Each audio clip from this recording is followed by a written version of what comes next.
Welcome to Thursday Flow, where simple conversations for growth, clarity, and real life are. So, is your intuition trying to tell you something? Have you ever had a feeling about something you couldn't quite explain it? You couldn't give a logical reason for it? But somewhere inside you, you just knew. And then perhaps you talked yourself out of it. You thought, you silly Billy, that's not very smart. Or, I'm probably overthinking this. Or perhaps someone else gave you their opinion and you thought, well, probably they know better than me. That's certainly been my experience when I doubted myself in this rural experience and at times called upon a man for advice. And you ignore that feeling? Well, today I want to talk about something I think we don't give enough credit to: our intuition. And particularly what happens when we start using our intuition to make decisions in our lives and in our business. So, what actually is intuition? Well, for me, intuition is that quiet inner knowing. It might feel like a gut feeling, it might be a little nudge, it might be an idea that suddenly pops into your head. It might be a sense that says, go this way, or don't do that. And I am reminded of a time many, many years ago when there was very little traffic on the roads after 7 p.m. Now, I had a manual four-wheel drive and I was towing a float and had to enter the highway doing a hill start with a manual. Now, there was not a soul on the road, nor one in sight, and I was very tempted to just keep driving and turning left, ignoring the stop sign and the hill start. And this still small voice said, better not do that, not a good idea. And I surprised myself and listened to it. And you guessed right, hidden behind a tree a little way down on the highway was a highway patrol car. Whew! What a lucky call that was, listening to my intuition, and that was way back in the early days. And oftentimes there isn't a logical explanation for intuition. Now that's the interesting part, because our logical mind wants evidence. It wants a plan. It wants to know why, but intuition seldom works that way. Sometimes it simply gives us a little whisper, and we have a choice. We can listen or we can override it. And I think this becomes particularly important as we get older, because many of us have spent years learning to listen to everybody else: our parents, our teachers, our partners, our employers, our friends, society telling us what we should be doing. Now, I thought I was a really strong, independent woman, like I am woman, hear me roar type thing.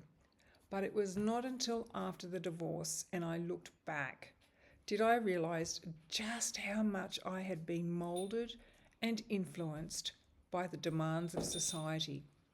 It was amazingly incredible hindsight. And somewhere along the way, we can lose touch with that little voice inside ourselves that says, but what do I actually want? And that's a really important question, particularly for mothers, wives. Not what should I want, not what would everyone else approve of, not what makes the most sense on paper, but what do I actually want? Which I found is not always a question that finds its way into the family home. And this is where intuition and confidence meet. Because trusting your intuition requires you to trust yourself. And that can be incredibly difficult, particularly if you've spent years second guessing yourself. You might have an idea for your business and immediately think, who am I to do that? What do I know about starting a business? You might want to offer something different, but nobody else is doing it that way. So why would you? You might feel drawn to change direction, but I've already invested so much time in this. And again, let me share a personal experience here. I did a wool classing course to better understand what my former husband was doing with regard to the management of the sheep. I had a wonderful, wonderful female teacher who just happened to tell us that if this course was not for us, not to feel disgruntled or that we'd wasted time, that we'd gone down this road and learnt that it was not for us, it was not a wasted effort. We now knew where we don't want to be. And that simple explanation has helped me so much over time. And if we don't listen to that little voice, the little intuitive nudge can get easily buried underneath a mountain of what ifs. What if I'm wrong? What if nobody buys? What if people think I'm crazy? What if I'm not good enough? What if I fail? And before we know it, our intuition has gone very quiet. But here's something I really want you to think about. Maybe your intuition isn't actually quiet. Maybe you're just not giving it enough space to be heard. Because when we're overwhelmed, anxious, rushing and constantly consuming information, there is an enormous amount of noise in our heads. And intuition is often much quieter than fear. Fear can be very loud, actually, bellowing in your ears. Don't do it. You're not good enough. This won't work. Who do you think you are? What will people think? You're too old. You don't have the skills. You don't have enough experience. Whereas intuition might simply say, try this. Go this way. Have the conversation. Take the opportunity. It's time. And then our fear shouts out loud, but what if? And we listen to the shout instead of the whisper. So how do we start hearing our intuition again? Firstly, remember you don't have to make a decision immediately. Give yourself some space, give yourself some time to reflect, to ponder. Go for a walk, sit quietly. Put it to the side until the next day. Take a few deep breaths. Ask yourself a couple of these questions. What am I feeling when I think about this?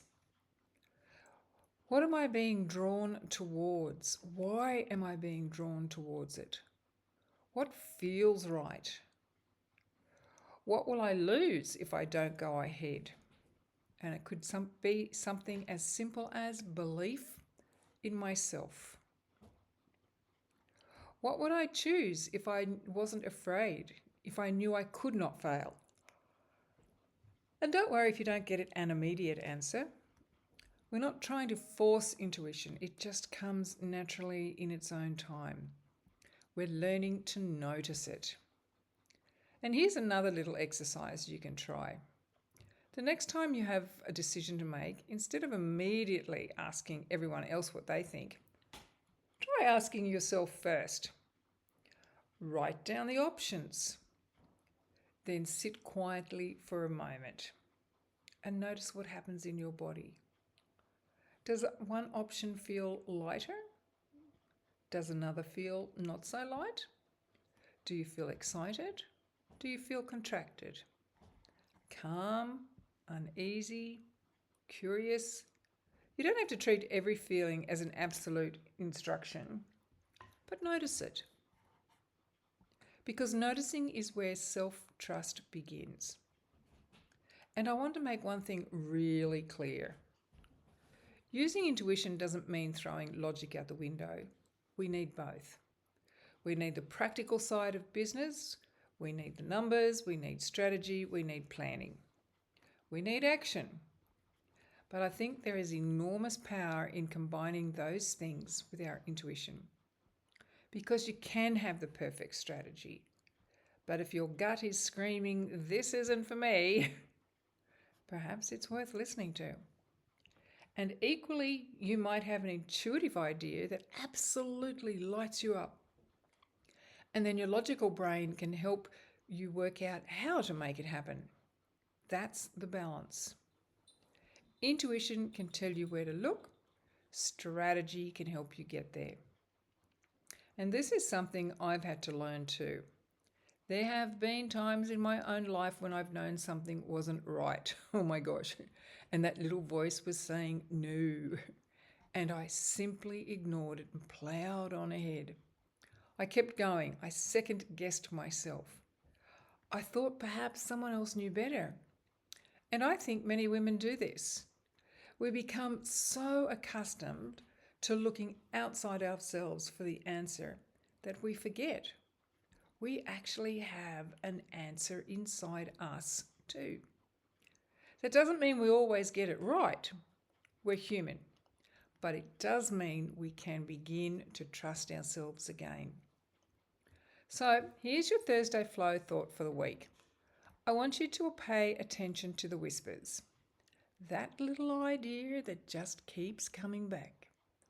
That conversation you know you need to have. The opportunity you're curious about. That thing you've been thinking about changing or doing. That dream you keep pushing aside. Don't immediately dismiss it.